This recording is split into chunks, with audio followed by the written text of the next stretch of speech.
Hello there, I just wanted to make a quick video. Shout out to Kaylee Ann. She had found some pictures online, I guess you could call them Google aerial shots of what appeared to be a military base or some kind of Air Force base, military landing with runways and airstrips and whatnot. And at first I thought maybe it was just an entrance to a deep underground military base. But then doing some more research the other day into Aleister Crowley's disciple Jack Parsons, the founder of Jet Propulsion's laboratory, who we'll get back to in a second. After doing some research about that, I stumbled upon this picture, something called the Amalantra Babylon Workings Ritual. Basically where they create some kind of magic circle and they summon something or try to open a portal. Maybe there's some kind of blood sacrifice done on each one of these nodes. The hexagram of Rothschild Zionism is there. But Kaylee had found a bunch of pictures, and numbering amongst them was this one, amongst an old site that seems to have been blown over. But this picture here shows that the landmarks are in the exact same positioning, the exact same pattern as the one here taken doing Jack Parsons' ritual, even drawing an all-seeing eye in the center. So at first I thought maybe these were just entrance nodes. At first maybe I thought it was a test site, this was a radio tower, and that these were entrances. But now I think maybe different, you know. I knew it was something big, and I'm like, yeah, it could have been an Amalantra OTO Babylon working ritual where they try to open the portal to let in the Whore of Babylon. And I'll even play that little video above. I'll even play this video right here quickly now, showing something I saw on the Rob Skiba YouTube page exposing this Jack Parsons guy.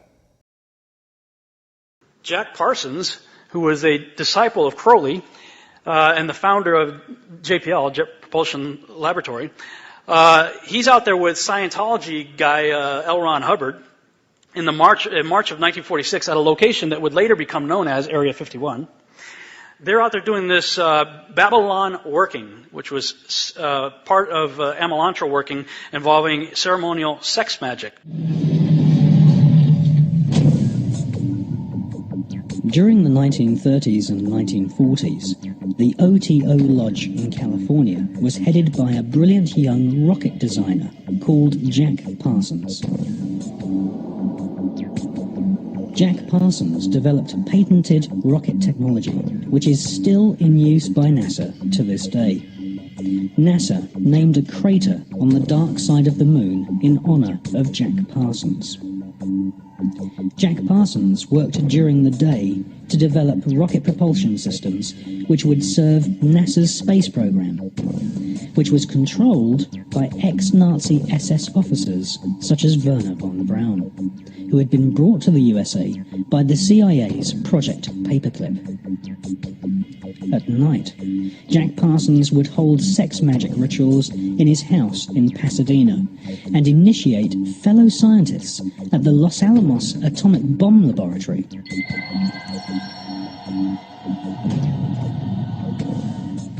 Jack Parsons was fully aware of what his rocket designs would eventually be used for. Not far from Jack Parsons' rocket lab in Pasadena, Robert Oppenheimer was building the world's first atom bomb, which would be exploded at Los Alamos near a place called the Road of Death, which lies on the 33rd degree parallel. Once installed as the head of the OTO's American operation, Jack Parsons conducted a giant satanic ritual, aided by a fellow OTO member with the codename Freighter H. In 1948, Jack Parsons undertook one of the most dark rituals known to Kabbalists, the Babylon working. This ritual requires the initiate to visualize the Kabbalistic tree of life, with its 10 spheres and 22 connecting pathways. Between the top 3 spheres and the lower 7 spheres, there is the so-called abyss, the place where one's personality, possibly even one's sanity, is potentially destroyed. If the initiate successfully spans the abyss with personality intact, then he becomes a black brother of the Kabbalah, a black magician of the so-called left-hand path. In the tradition of Judaic mysticism, these black magicians are utter evil and are in themselves pestilence.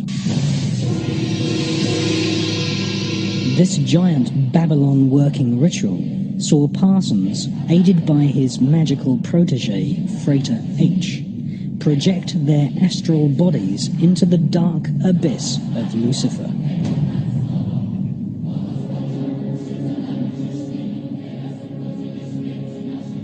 Parsons took on the ancient Judaic teaching that Christ and his church were the enemy of civilization, and that they had to be destroyed.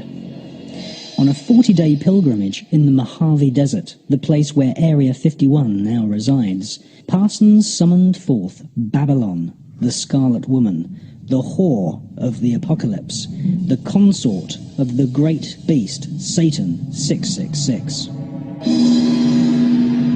According to the mysterious Frater H, during the ritual he saw Parsons rip a hole in space-time, and something evil flew in. So who was the mysterious Frater H?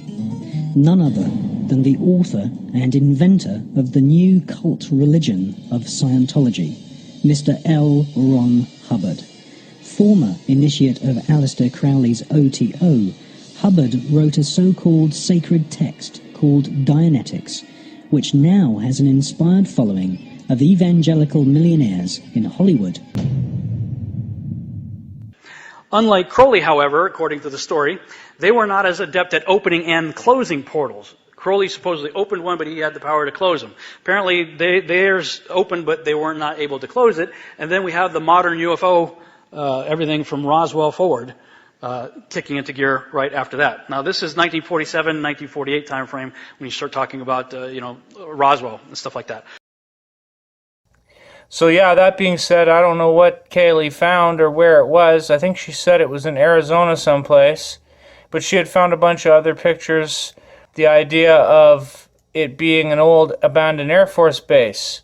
Well, it makes me wonder if all these Air Force bases are actually on ley line nodes, and or if every single one this same ritual is done. It'd be kind of creepy to think that every military base after Operation Paperclip was somehow blessed by unholy magic, Satanists, high-level guys like Aleister Crowley, devotees, Jack Parsons, L. Ron Hubbard, Michael Aquino, people like my grandpa. But yeah, like everything to do with the military and the Air Force, who knows? But like my little prayer here says, I pray in the mighty name of Yeshua Jesus Christ that all these Satanist power be broken and they find the rock bottom they deserve. As far as Jack Parsons, yeah, we're talking about the guy who founded Jet Propulsion Laboratory. He was in with L. Ron Hubbard. He was in with the founder of NASA, Wernher von Braun, Walt Disney, all part of the OTO, and Aleister Crowley himself. These are people who sacrifice children to Satan. Like, they're Sith Lords, proper Sith Lords. And yet on Netflix, there's a TV show glamorizing this guy as something cool, making him out to be like Tony Stark, Iron Man, a hip, real-life version. Like, when did this stuff start getting cool? But as far as back to this quick post here, I won't keep it very long, just a short video. As far as what really happened at Area 51, it might have been one of these rituals. And they might be everywhere, like Kaylee Ann discovered with these photos she found. They might be doing these all over the place, at all sorts of military bases, all across the world. But yeah, Google image for Aleister Crowley, Amalatra workings, If you want to research into this, go right ahead. But there seems to be lots of satanic elements to the military, high-up guys. Even Bill Cooper said that every major general or high-up guy in a position of power in the military, in the Air Force, and in the Navy was a 32nd or 33rd degree Freemason like my grandpa. So, what really happened at Area 51? It's a good enough question. Not to mention, like I said before, Crowley, when he summoned that demon and drew a picture of it, it looked just like an alien gray. If I hadn't mentioned that before, it's interesting to say. but supposedly they enhanced or enlarged Crowley's portal, but they didn't have the power to close it. The idea that there's this tear in space-time and we can't close it, almost like a rip in the veil straight to hell. But who knows? I've never been to Area 51. If you go anywhere near it, they shoot you. If you think about it that way, if Satanists high up in the government want to do a ritual, where better to do it than a base or a military base where no one will ever be able to interrupt you because no one other than the high up guys in the military are allowed there. I also heard Owen Benjamin talking about the idea that the whole alien thing with Area 51 was in fact a smokescreen to cover up the testing of satellites, weather balloons, which is how satellites really work, is they're on weather balloons. But the idea that maybe a Russian satellite was shot down and the whole Roswell Area 51 UFO thing was just a cover-up for it. So whatever, food for thought. Like I says, anyway, do your own research. And I'll just say, peace out, baby.